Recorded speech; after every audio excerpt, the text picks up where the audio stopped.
राम जय राम जय जय राम, श्री राम जय राम जय जय राम। आज ये होली का पर्व यहीं पर विराम ले रहा और स्थिति है कि अब अगले वर्ष फिर जो लोग जिएंगे उन्हें होली का त्यौहार देखने को मौका मिलेगा, क्योंकि अब जो समसामयिक परिस्थितियाँ आ रही हैं, तरह तरह के व्यवधान आ रहे हैं, तरह तरह की कठिनाइयाँ आ रही, लोगों की समझदारी में फ़र्क पड़ रहा, आपसी मतभेद की चरम सीमा धीरे धीरे बढ़ती चली जा रही। स्थिति यह है कि भाई लोग दिखावे में तो सब कुछ करना चाहते हैं, लेकिन उनका मनोयोग इस बात का प्रतीक है कि वो होली मिलन से संबंधित किसी भी प्रकार की बात को उतना ज़्यादा महत्वपूर्ण नहीं देते जितना ज़्यादा महत्वपूर्ण का त्यौहार को लेकर के। जैसे एक है कि छूटे न रंग ऐसी रंग दे चुनरिया, छूटे न रंग ऐसी रंग दे चुनरिया, धोबिया धोवे चाहे सारी उमरिया। तो आप इस लाइन का अंडरलाइन करके सोचिए कि जो रंग, जो तुम्हारे रंग से, हमारे रंग से, जो शरीर का पल्लू, शरीर का दुपट्टा, शरीर की अमित कमीज, शरीर का कपड़ा इस तरह से रंग जाए कि उस रंगने के लिए कोई भी धोबी अगर धोना चाहे तो जीवन भर न धो सके।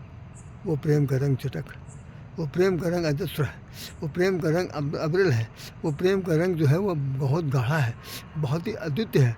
और उस रंग को कहने कि वही रंग से मेरा रंग को रंग दो, तो वो रंग दुनिया में फिलहाल अब तो नहीं मिलेगा, कभी ज़रूर रहा होगा, हम भी नहीं जानते कब रहा होगा, लेकिन जो हम लोगों ने पुस्तकों में, आध्यात्मिक के पुस्तकों में पढ़ा है, जो गाना गाया गया, जिन कवियों ने लिखा है, उसको पढ़ करके, सुन करके, समझ करके ऐसा मुझे लगा कि निश्चित रूप से उस रंग की कुछ परिभाषा ही अपने आप में लगे। आप लोग भी ज़िंदगी में कुछ जिए, जो कुछ करें, अच्छे से अच्छा कर सकते हैं तो करें, और कोशिश ये करिए कि भाई ये त्यौहार आता है, अन्य त्योहारों से कहीं ज़्यादा सर्वोपरि स्थान है इसका, सर्वोपरि स्थान है, क्योंकि इसमें प्रेम की विजय हुई है और सत्य की विजय हुई है, भक्त की विजय हुई है, भगवान की विजय हुई है, और भक्त भगवान का मिलन हुआ है।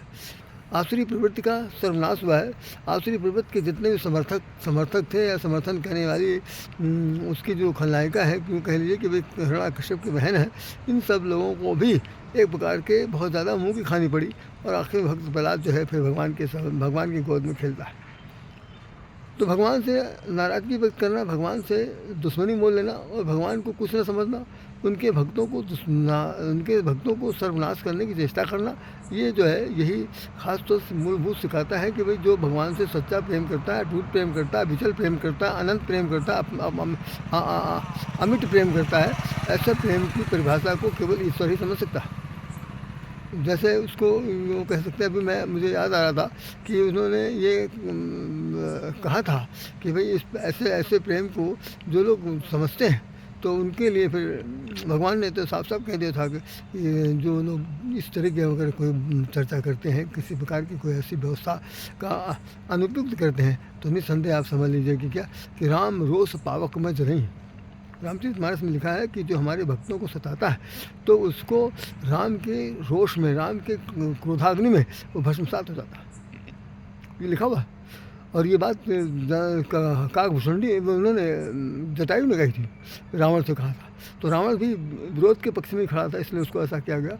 तो मैं ज़्यादा तो नहीं इस वक्त बोलूँगा, अभी इस पर और मुझे कई वीडियो बनाने हैं।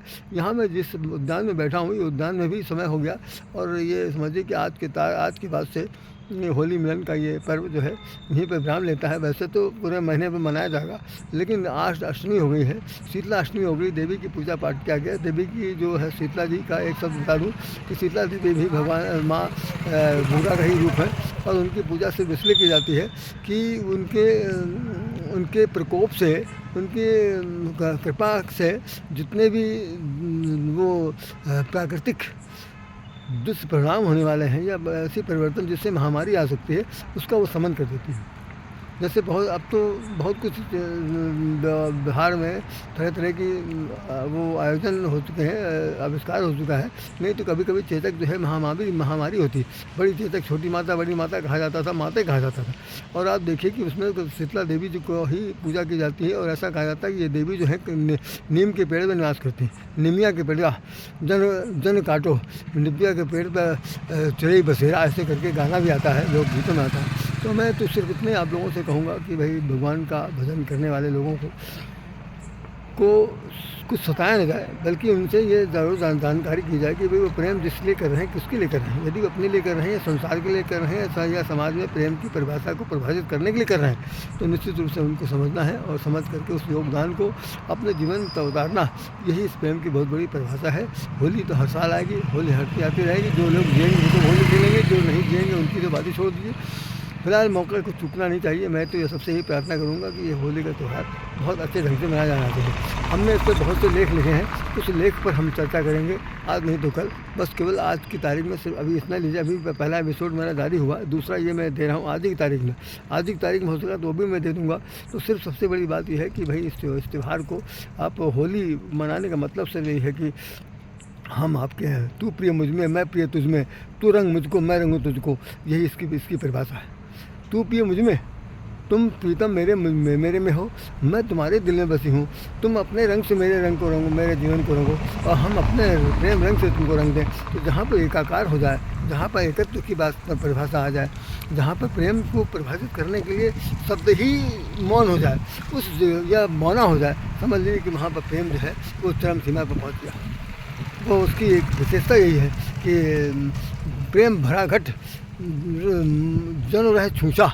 एक भरत के संबंध में ऐसी बात कही गई थी एक बार कि भाई परम प्रेम पूर्ण दो भाई, परम प्रेम पूर्ण दो भाई, मन बुद्धि चित्त अहिमत बिसराई। और को कैसे कहानी ने को कैसे पूछा, प्रेम भरा घट ज्यों रहे छूछा। गोस्वामी जी कहते हैं कि भगवान राम और भरत सामने सामने खड़े हैं, दोनों के प्रेम अगाध है। इतना पानी पे इतना दिल भरा हुआ है प्रेम की जिसकी कोई सीमा नहीं। नतीजा यह है कि कोई किसी से बोल नहीं रहा, कोई किसी से पूछ नहीं रहा, कोई कुछ कहा ही नहीं, कोई कुछ पूछा। प्रेम भरा घट ज्यों रहा छूछा। गोस्वामी जी कहते हैं मुझे तो लग रहा है इसमें कुछ है ही नहीं, ये तो प्रेम भरा का है।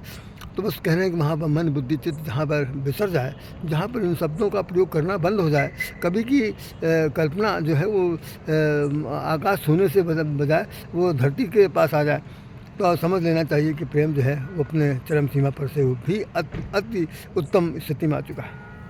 तो वही उस प्रेम की परिभाषा को जानते हुए आप सब लोगों से मेरा अनुरोध है कि इस त्यौहार को बहुत प्यार से मनाइए, सबसे गले लगिए। छोटे बड़े का कोई ऐसा मतभेद रखिए कि ये छोटे हैं, ये बड़े हैं, ये हैं, और किसी के स्टेटस को आप अपने स्टेटस से तोला मत कीजिए, बल्कि ये समझिए कि हम रंगने आए हैं, और जितना ज़्यादा हम अपने रंग में रंग सकते हैं, अपने भाव में, प्रभाव में, स्वभाव में उनको रंग सकते हैं, वही जीवन का सत्य है। इन्हीं शब्दों के साथ राधे श्याम राधे आपको हृदय सम्मान करता है। जय श्री कृष्ण, जय श्री कृष्ण।